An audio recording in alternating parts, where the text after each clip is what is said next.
শাহরুখের জন্য ঐশ্বর্যর ক্যারিয়ার শেষ হতে বসেছিল। প্রভাব খাটিয়ে ঐশ্বর্যকে পাঁচটা ছবি থেকে বাদ দিয়েছিলেন শাহরুখ খান। রাই সুন্দরের উপর চরম অবিচারিত করেছিলেন কিং খান। কিসের এত রাগ ছিল ঐশ্বর্যের উপর? কার বদলা নিতে চেয়েছিলেন বলিউড বাদশা? কারণটা শুনলে আপনি ভাবতেও বিশ্বাস করতে পারবেন না শাহরুখ এমনটা করতে পারেন।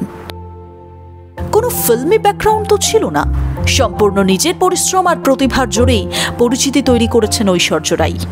তবে স্বপ্ন পূরণের জার্নিটা কিন্তু এতটাও সহজ ছিল না। আজ যে রাই সুন্দরী কান মেট গালার মঞ্চ দাবিয়ে বেড়ান, একটা সময় চরম লাঞ্ছিত হতে হয়েছে তাকে। খোদ শাহরুখ, যাকে তিনি বন্ধু বলতেন, তিনি সাহায্য তো করেননি, উল্টে বিট্রে করেছিলেন বলা যায়। শোনা যায় এই ঘটনা তখনকার, যখন সলমানের সাথে ঐশ্বর্যর অশান্তি তুঙ্গে। রাই সুন্দরী যেখানেই যেতেন সেখানে গিয়েই নাকি অশান্তি করতেন ভাইজান।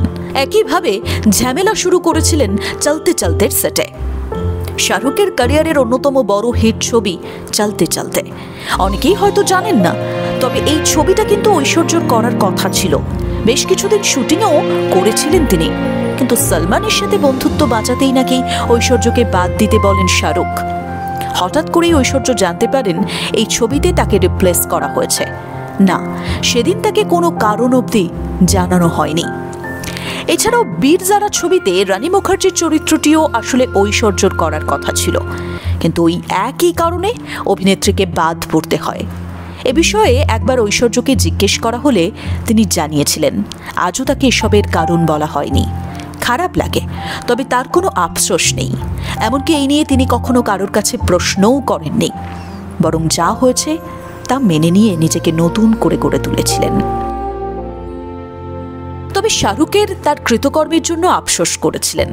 এক সাক্ষাৎকারে কিং খান বলেছিলেন, কাউকে কোনো দোষ ছাড়াই রিজেক্ট করার সিদ্ধান্তটা খুব কঠিন। ঐশ্বর্য আমার ভালো বন্ধু, ব্যক্তিগতভাবে মনে করি আমার ভুল ছিল, তবে একজন প্রযোজক হিসেবে তার যুক্তিযুক্ত ছিল। তবে এসবের জন্য অ্যাশের কাছে আমি ক্ষমা চেয়েছি। বলিউডে কানাঘুষো শোনা যায় সলমান সেই সময় এত বেশি বাড়াবাড়ি করেছিলেন যে শাহরুখ ভয় পেয়ে গিয়েছিলেন। তাই ইচ্ছে না থাকলেও সেদিন ঐশ্বর্যের সাথে এমনটা করতে তিনি বাধ্য হন। কি মনে হয় আপনার? শাহরুখ কি সেদিন ঠিক করেছিলেন, নাকি বন্ধু হিসেবে বন্ধুর দুঃসময় পাশে দাঁড়ানো উচিত ছিল? শাহরুখের জায়গায় আপনি থাকলে কি করতেন? এতক্ষণ আপনি সঙ্গে ছিলেন ফিল্মে বিনোদনের। এরকমই নানান গসিপ এবং স্টারেদের গল্প নিয়ে আমরা হাজির হব ফিল্মে বিনোদনে। নিঃসঙ্গে থাকুন, সাবস্ক্রাইব, লাইক, কমেন্ট করে পাশে থাকুন।